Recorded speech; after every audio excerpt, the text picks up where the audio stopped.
మహేష్ గారి చేతిలో మైక్ కనిపిస్తుంది నాకు. Q and A start. రావట్లేదా?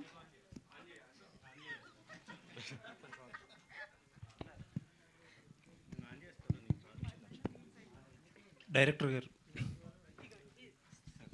సార్, అంటే చాలామంది సినిమా గురించి మాట్లాడుతా మీ గురించి కూడా చాలా ప్రామినెంట్గా మాట్లాడుతున్నారు. యాజ్ ఎ న్యూ కమ్మర్ అది quiet an achievement. Thank you sir, thank you so much. ఇందాక మీరు మాట్లాడుతా ఏం నేర్చుకున్నా రోహిత్ గారి దగ్గర నేర్చుకున్నానంట, బాగా ఎమోషనల్ అయ్యారు. అంటే నేర్చుకోవడం అంటే ఏంటి? ఐ మీన్ ఆయన మీకు ఆపర్చునిటీ ఇచ్చారు, నో డినయింగ్ ఇట్, మిమ్మల్ని నమ్మారు. బిసైడ్స్ దట్ ఏంటి ఆయన ఇన్వాల్వ్మెంట్ ఎలా ఉంటుంది? అంటే బేసిక్గా నేను వాళ్ళ ఇంట్లోనే ఉండేవాడినండి ఫ్రమ్ ద 2021 నుంచి ఉన్నా, బట్ 2017 నుంచి ఆయన ఆఫీస్లోనే కూర్చొని రాశాను. సో మాది ఎలా ఉంటుందంటే అంటే బేసిక్గా నేను మొత్తం డ్రాఫ్ట్ రాసేసి ఆయనకి ఇవ్వను. సో ఐ రైట్ అంటే నాకు అనిపించిన అన్ని సీన్స్ ఒక ఫ్లో వరకు రాసి నేను ఆయనకి ఇచ్చామని. So use to correct me if I'm wrong everywhere. So మా ప్రాసెస్ ఆఫ్ రైటింగ్ అంతా అలాగే ఉండేది. ప్లస్ స్క్రిప్ట్కి ఎవాల్వ్ అండి. సో నేను ఫస్ట్ రోహిత్ గారి దగ్గరికి 2017లో తీసుకెళ్ళినప్పుడు ఆ స్క్రిప్ట్ ఇప్పుడు నేను చదువుకుంటే నేనే మీరే నన్ను పంపించాడు ఇంటికి. ఈరోజు ఎవరైతే మాట్లాడుతున్నారో యూఎస్ వెళ్ళిపో బాబాయ్, అక్కడే పని చేసుకునేవాళ్ళు. సో బేసిక్గా అక్కడి నుంచి he made me learn, he made me watch lot of films which I didn't watch. ఎలా రాయాలి ఏంటి, ఎంత షార్ట్గా చెప్తే అంత బెటర్ రాయాలి. So he made me learn cinema అండి.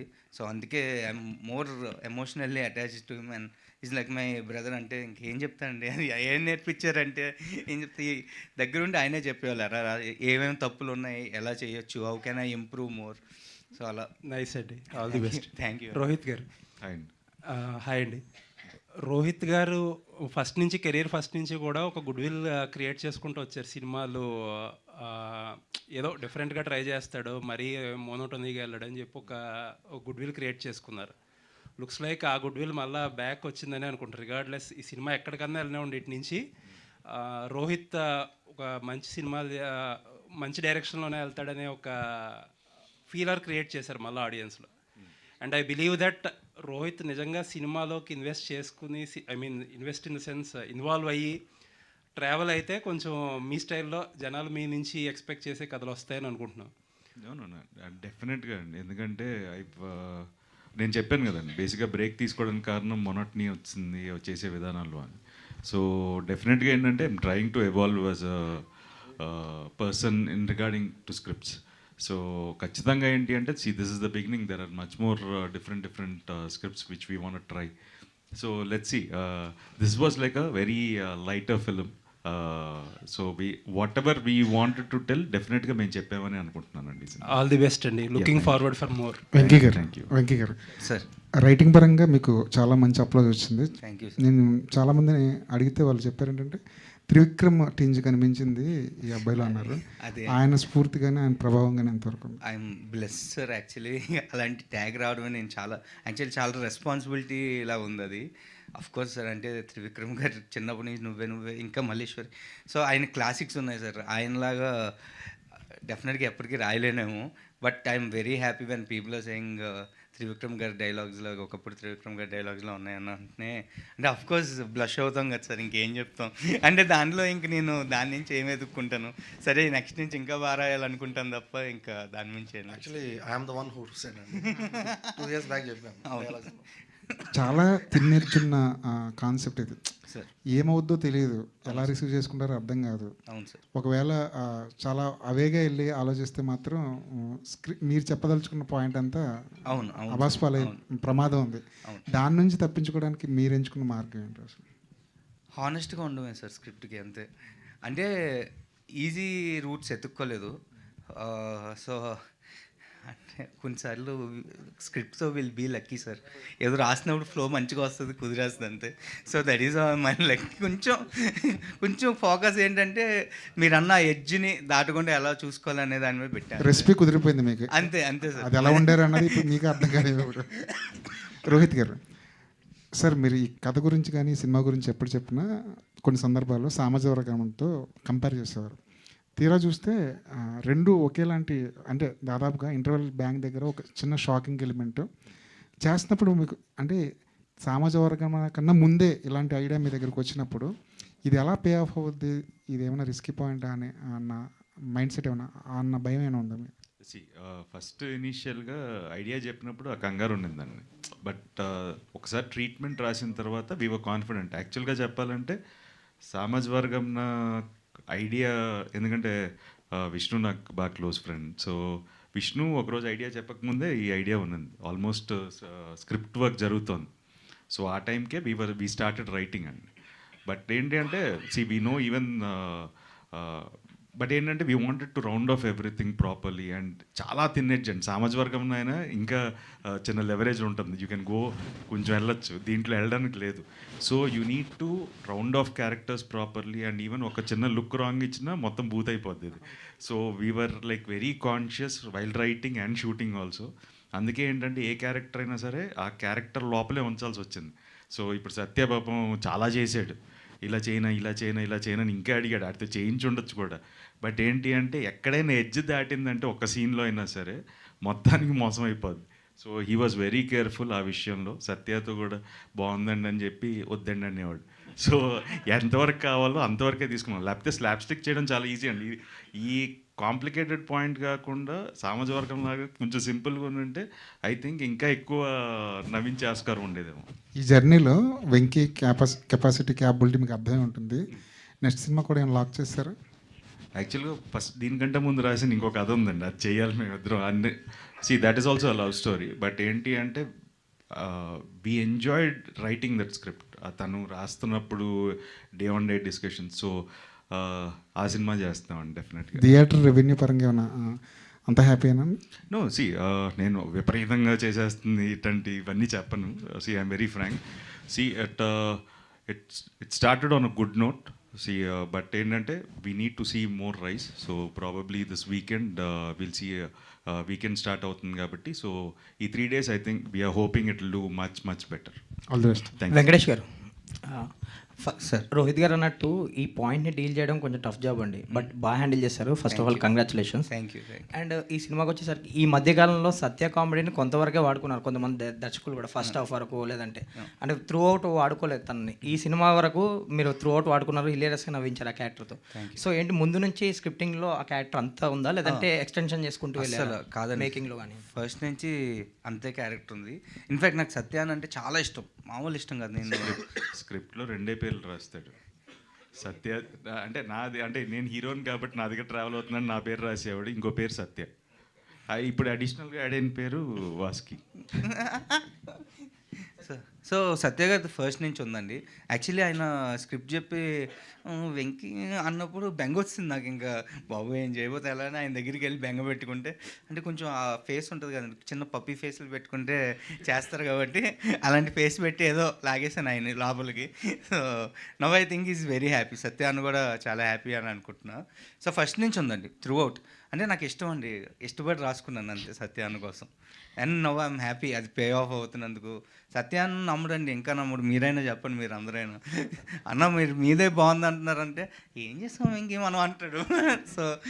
So please tell him that he did a great job. నేనైతే very very happy. Thank you. Venky garu, ma'am. Hi అండి. సో సినిమా చూశాను, నేను చూసిన తర్వాత యాక్చువల్లీ రివ్యూస్ बंटू लग रहा हूं ना मैं बाहुबली। हेलो, मैं नाइट क्लब जा चुकी हूँ। तुलसी टीचर उसे जागरण कहते हैं, माता का नाइट क्लब अलग होता है।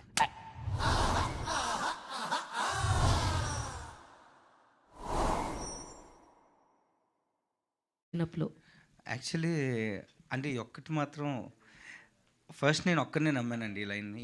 మా ఫ్రెండ్స్ కూడా ఒక ఇద్దరు ఉన్నారు, సాయి కినో అని, వాళ్ళిద్దరు నమ్మారు. సో బేసిక్గా నేను చాలా కాన్ఫిడెంట్ అండి ఈ లైన్ మీద. రోహిత్ గారి లాగే చాలామంది కంగారు పడ్డారు, బాబోయ్ ఏంటిది. కొంతమంది అయితే చాలా చాలా దారుణంగా ఆలోచించారు. బట్ థ్యాంక్స్ అండి, అంటే ఆవిడ రివ్యూ నాకు చాలా ఆనందాన్ని ఇచ్చింది. I'm very happy about review. Actually అందరూ చూసిన వాళ్ళు అందరూ కూడా దే కాలింగ్ మీ అండ్ సేయింగ్కి చాలా మంచి ఫ్యామిలీ సినిమా తీసావు అంటున్నారు. నాకు ఫ్యామిలీ సినిమాలు అంటే చాలా ఇష్టం అండి. ఎప్పటికైనా కలిసి ఉందానో అలాంటి సినిమా తీయాలనేది నా కోరిక. But I'm very happy that I pulled out a family entertainer in my first day. చాలా చాలా హ్యాపీ. ఏం లేదండి, ఏం టెన్షన్ పడలేదు. అంటే ఏమన్నా తప్పు చేస్తే గైడ్ చేసేవాళ్ళు మన వెనకాల ఉన్నప్పుడు మనం ధైర్యంగా వెళ్ళిపోవచ్చండి. I have such kind of a team. మా సంతోష్ అన్న కానీ, రోహిత్ గారు కానీ, ఆల్ యాక్చువల్లీ షూట్ చేసినప్పుడు వీళ్ళందరూ కూడా చిన్న తప్పు చేయబోతున్నానని డౌట్ వచ్చినా వచ్చేవాళ్ళు వీళ్ళందరూ అని. సో అలాంటి టీం ఉన్నప్పుడు మనం ఏం ఆలోచించక్కర్లేదండి, హ్యాపీగా వెళ్ళిపోవచ్చు అంతే. ఆల్ ది వెరీ బెస్ట్ అండి. వితి అండి. Rohit so yeah hi, first of all congratulations for this success. So ఎవరితో వర్క్ చేయడం చాలా హార్డ్ అనిపించింది, విత్ శ్రీదేవి గారు ఆర్ విత్ రోహిత్ గారు? Who do you think was the hardest to work with? I was the official. I mean, honestly, both of them are so kind and so calm on set. It wasn't really difficult to work with any of them, but I would say the most of the scenes I had with Sir.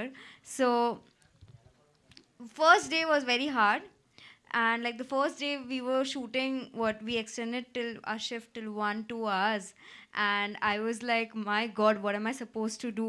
And when I went back to my van, I started crying. So I feel like first week was really hard, and after that I think so it was all good. All the very best. Thank you. Rohit గారు sir, అంటే ఒక unique characterisation పట్టుకున్నారు sir. అంటే జనరల్గా మనకి రైటింగ్లో ఏదైతే మీరు ట్రైలర్లో ఎస్టాబ్లిష్ చేశారో ఆ 5 క్వాలిటీస్, ఆ 5 క్వాలిటీస్కి మించిన కాన్ఫ్లిక్ట్స్ పడతానే ఉన్నాయి కథ మీద. ఇది ఎలాగో డైల్యూట్ అయిపోద్దేమో అనుకున్నాం, కానీ ఆ క్వాలిటీస్ దగ్గర ఒక ట్విస్ట్ చేశారు చూడండి, మైండ్ బ్లోయింగ్. అక్కడి నుంచి కథ మాకు చాలా సుపీరియర్గా అనిపించింది. సో ఆ క్యారెక్టరైజేషన్కి అంత ట్రూత్ఫుల్గా ఉంటాం, మాకు ఆ క్వాలిటీస్కి మించిన కాన్ఫ్లిక్ట్స్ పడుతున్నాయి కదా, ఇది ఎలాగో పక్కదారి పట్టిద్దేమో అనుకున్నాం, కానీ అక్కడి నుంచి మళ్ళీ కొత్త కాన్ఫ్లిక్ట్ రైజ్ చేశారు. దట్ ఈస్ ద బ్యూటిఫుల్ అనిపించింది అండి మాకు సినిమా చూస్తున్నప్పుడు. ఫస్ట్ థ్యాంక్ యూ అండి, ఇలాంటివి గమనించినందుకు ఇంకా థ్యాంక్స్. వీ వాంటెడ్, ఏదైతే కథలో మీరు క్యారెక్టర్స్ తీసుకోవచ్చు, ఏది తీసుకున్నా ప్రతిదానికి ఒక రౌండ్ ఆఫ్ ఉంటుందండి. ఆఖరికి ఆ 5 క్వాలిటీస్ అనేది అంత ఎస్టాబ్లిష్ చేయడానికి కారణం కూడా అదే. బేసిక్గా ఏంటి అంటే, నేను కొన్ని ఇంటర్వ్యూస్లో కూడా చెప్పాను, ఏంటి అంటే ఇవాళ ఉన్నట్టు మనం ఇంకో సంవత్సరం తర్వాత ఆ క్వాలిటీస్ ఉండవు మనలో. సో మారుతూనే ఉంటాం, we evolve as a person. So బేసిక్గా ఏంటి అంటే చాలామంది ఆ లిమిటేషన్స్ ఉంటాయి, అప్పుడున్నట్టు ఇప్పుడు ఎందుకు ఉండట్లేదు అనేది. సో అండర్లైన్ కరెంట్గా చాలా ఎమోషన్స్ ఉన్నాయండి, బట్ దాన్ని గుర్తించారు, దానికి ఫస్ట్ టైం చాలా లేదండి. అంటే మాకు కథ చాలా కొత్తగా అనిపించడానికి ఆ పాయింట్ మాకు చాలా సర్ప్రైజ్ చేసింది ఎమోషనల్గా సినిమా చూస్తున్నప్పుడు. ఫస్ట్ ఆ క్రెడిట్ వెంకీకే ఇవ్వాలండి. సో ద వే అంటే సిద్ధార్థ మీద కోపం వచ్చింది, ఏంటి రైడ్ ఇంత మొండిగా మూర్ఖంగా ఉన్నాడు అనే, అంటే ఆ ఫీల్ మాకు కలిగింది. సో ఆ క్వాలిటీ మీరు సస్టైన్ చేయటం వల్ల. సో ఒక డిఫరెంట్ సబ్జెక్ట్స్తో ఎప్పుడు వస్తుంటారు, టైం ఒక ఫ్యామిలీ సబ్జెక్ట్లో కూడా చాలా స్మూత్గా ఎంటర్ అయ్యారు. ఎందుకంటే ఈ 2 లవ్ స్టోరీస్లో మీరు ఎక్కడా హార్డ్గా కనిపించలేదు, that is the best part అనిపించింది. థ్యాంక్ యూ అండి. వెంకీ గారు సరే, అంటే మాకు బొమ్మరీలు చూస్తున్నప్పుడు ఒక సర్ప్రైజ్ ఉంటుంది, వాళ్ళిద్దరు కొట్టుకుంటుంటే జనీలే వచ్చి అసలు వీడు నాకు వద్దని వెళ్ళిపోయింది. అంత హై మీ రైటింగ్లో దొరికింది సినిమాలో. భయం వేస్తుంది సార్ అలా చెప్పండి. లేదు, thank you sir, thank you. Language go అంటే రైటింగ్ ఓరియంటేషన్ అనేది చాలా స్ట్రాంగ్గా ఉంది. అంటే కొన్ని సినిమాలు రైటింగ్ ఎబిలిటీస్ మీద నిలబడతాయి, అంటే అపార్ట్ ఫ్రమ్ ప్లాట్ ఆర్టిస్టుల కంటే రైటింగ్ ఎబిలిటీస్ ఫ్రంట్ పార్ట్కి వచ్చేస్తాయి. సో మీకు అది క్వాలిటీ అనిపిస్తుంది. All the best. Thank you sir, thank you so much. Venkatesh garu sir, pre climax అనిపించింది, అంటే రొటీన్ ఎండింగ్ ఇచ్చేస్తున్నారేమో అనిపించింది. తర్వాత వాళ్ళు ఒక షాకర్ ఇచ్చారు, నాకు భయం వేసింది మీరు ఆ క్వశ్చన్ స్టార్ట్ చేయగానే. అయితే క్లైమాక్స్ ఫస్ట్ అనుకున్నది ఇదేనా, ఏమైనా వేరే వర్షన్స్ ఉన్నాయా? లేదు సార్, ఇదే సార్, ఫస్ట్ నుంచి ఇదే. Congrats. Thank you sir, thank you. Sunaina గారు అడుగుతాను నేను, క్వశ్చన్ అడిగేదాకా ఆగండి, కొంచెం ఫ్రస్ట్రేషన్ అవ్వకండి. మామూలుగా నన్ను ఏం అడగాలనుకుంటున్నాను? లేదు, యాక్చువల్గా ఫ్రస్ట్రేషన్ సిరీస్ తోటి మమ్మల్ని బాగా ఎంటర్టైన్ చేశారు. ఒక్క నిమిషం ఏమైంది? ఇప్పటి నుంచి ఇంత ఖర్చు పెడుతుంటే మరి నా చదువు గురించి ఏం చేస్తావు? నేను ముందు నుంచే లైఫ్ ఇన్సూరెన్స్ యొక్క చైల్డ్ ప్లాన్ ఆలోచించాను వీడి కోసం. భేషుగ్గా ఉంది. కలల్ని సురక్షితంగా ఉంచండి చైల్డ్ ప్లాన్ తో. అన్నిటికన్నా ముందు లైఫ్ ఇన్సూరెన్స్. ఏడ్చాను, అవే వచ్చేవి. ఆ తర్వాత ఆ డివైన్ ఇమేజ్, ఆ తర్వాత frustration. I wanted to do something different. First reason మేజర్గా అయితే రోహిత్ గారే, బికాజ్ యాజ్ అన్ ఆడియన్స్ నాకు ఆయన సినిమాలన్నీ ఇష్టం. కలిసి కూర్చొని చూస్తాం మేము మా ఇంట్లో. నెక్స్ట్ మేజర్ రీజన్ వెంకీ గారు చెప్తారు. ఇవన్నీ చాలా పాలిష్డ్గా చెప్పారు, అదేం కాదు. ఫస్ట్ ఫోన్ చేసి మేడం ఇలా మీరు క్యారెక్టర్ ఫ్లోలో చెప్తూ ఇలా డైలాగ్స్ చెప్తూ ఇలా అన్నయ్య అని వర్డ్ వాడా. అన్నయ్య ఏంటంటే అంతే కదండి, మన ఫ్రెండ్ మన హస్బెండ్ వాళ్ళ ఫ్రెండ్ అన్నయ్య అని పిలుస్తా. నేను అన్నయ్య అని పిలుస్తానా అన్నారు. మీరే అన్నయ్య అని పిలుస్తారు రోహిత్ గారిని, నేను చేసేస్తున్నానండి ఈ సినిమా అన్నారు. అదేంటి మేడం